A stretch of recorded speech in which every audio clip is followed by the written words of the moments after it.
சினிவினஸ் நேயர்கள் எல்லோருக்கும் வணக்கம். Hi hello. இன்னைக்கு என்ன பார்க்க போறோம் அப்படின்னா, இந்தியன் 2 படம் எப்படி இருக்கின்றத நான் உங்களுக்கு சொல்ல போறேன். இந்தியன் 2 படம் ஸ்டார்ட் பண்ணதுமே ஒரு 4 பேர் வந்து சேர்ந்து ஒரு யூடியூப் சேனல் நடத்துறாங்க. அந்த யூடியூப் சேனல்ல பொலிட்டிக்கல் சட்டையரா வீடியோஸ் எல்லாம் போடுறாங்க. இந்த லஞ்சம், ஊழல் எல்லாம் பண்றவங்களெல்லாம் எதிர்த்து அவங்க என்னென்ன பண்றாங்க அதெல்லாம் தட்டி கேட்கிற விதமா ஒரு வீடியோ எல்லாம் பண்ணி போட்டு ட்ரெண்டிங்ல போற ஒரு யூடியூப் சேனல் நடத்துறாங்க. அது யார் யாருன்னு பார்த்தா சித்தார்த், பிரியா பவானி சங்கர், ஜெகன், ரிஷிகாந்த் இவங்க சொல்லிட்டு 4 பேரும் சேர்ந்து நடத்துற ஒரு யூடியூப் சேனல். இவங்க இப்படி வீடியோ பண்ணிட்டே இருக்கும்போது ஒரு சம்பவம் ஒண்ணு நடக்கும். அந்த சம்பவத்தை எதிர்த்து இவங்க ஒரு போராட்டம் பண்ணுவாங்க. இவங்க 4 பேர் சேர்ந்து. இவங்களே வந்து அரெஸ்ட் பண்ணி யூடியூப் சேனல் நடத்தி நீங்க தப்பா வந்து ரிவ்யூ குடுத்துட்டு இருக்கீங்க. உங்களால தான் ப்ராப்ளம் வருதுன்னு போலீஸ் உங்கள அரெஸ்ட் பண்ணுவாங்க.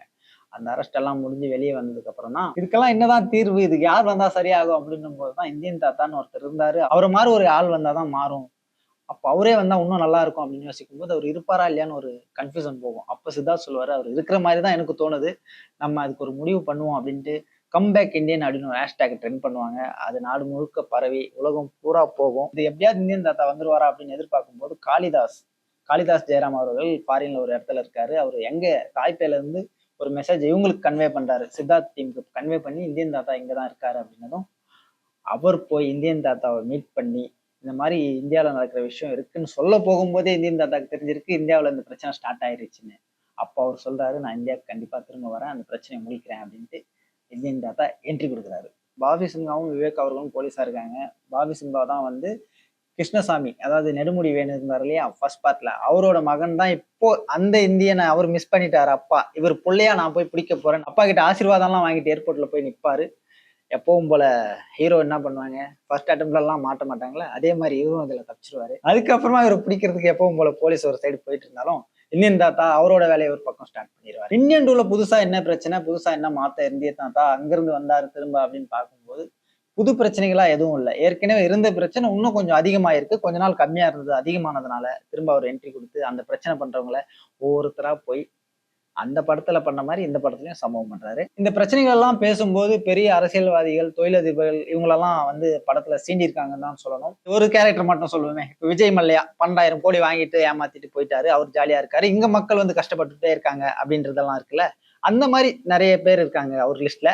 அதெல்லாம் படத்துல சொல்லாம சொல்லியிருக்காங்க. அது உங்களுக்கு படம் பார்த்தா புரிஞ்சிடும். இந்தியன் தாத்தா ஃபேஸ்புக்ல ஒரு லைவ் வரன்றதை அனௌன்ஸ் பண்ணுவாரு. அந்த லைவ் மூலியமா என்ன சொல்லுவாருன்னா, இந்தியாவுல லஞ்சம், ஊழல் இதெல்லாம் ஒழியணும்னா முதல்ல நம்ம என்ன பண்ணணும், நம்ம வீட்டுல இருக்கிற பிரச்சனைகளை முடிச்சாதான் நாட்டுல இருக்கிற பிரச்சனை முடிக்க முடியும். அதனால வீட்டுல இருக்கிறவங்களை முதல்ல கண்டுபிடிங்க, அவங்க ஒழுங்கா இருக்காங்களே எல்லாம் பாருங்க, அப்பதான் நாடு நல்லா இருக்கும்னு சொல்லி முடிச்சிருவாரு.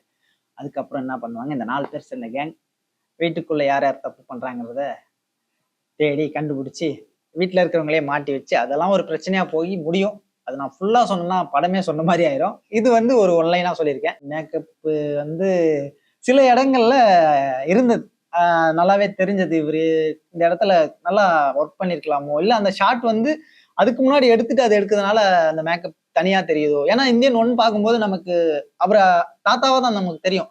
இந்த படத்துல வந்து அவரை பார்க்கும்போது நிறைய இடத்துல மேக்கப் கொஞ்சம் கவனம் சிதறி இருக்காங்கன்னு தான் சொல்லணும்.